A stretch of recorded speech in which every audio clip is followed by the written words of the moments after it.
आज आपण जयंत महापात्रा यांची हंगर ही कविता बघू. मराठीमध्ये नेट आणि सेटसाठी ही अत्यंत उपयोगी अशी कविता आहे. तर जयंत महापात्रा यांचा जन्म 22 ऑक्टोबर 1928 मध्ये कटक येथे झाला.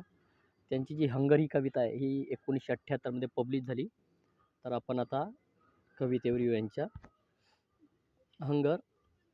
तर it was hard to believe the flesh was heavy on my back. The fisherman said, "Will you have her carelessly?" trailing his nest and his nurse as though his words sanctified the purpose with which he faced himself. I saw his white bones thrash his eyes. तर यामध्ये काय होते, इथे जो narrator आहे स्वतः कवी आहे.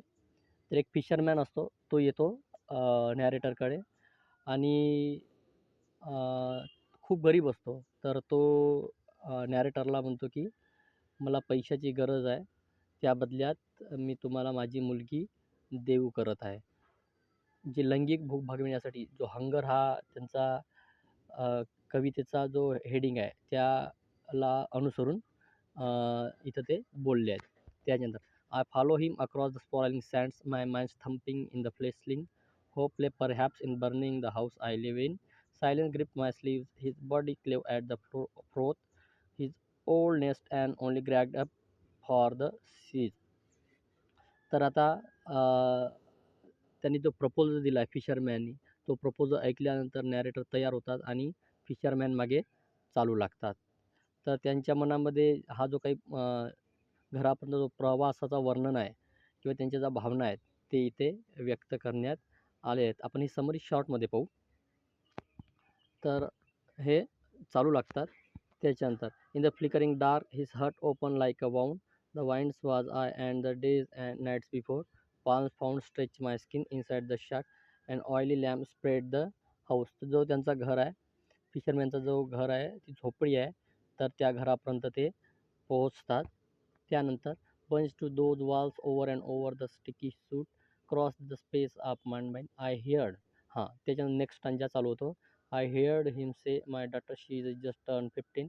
Feel her, I shall back soon. Your bus leaves at 9. The sky fell on me and father's exhausted while long and learn. Her ears were cold and rubber.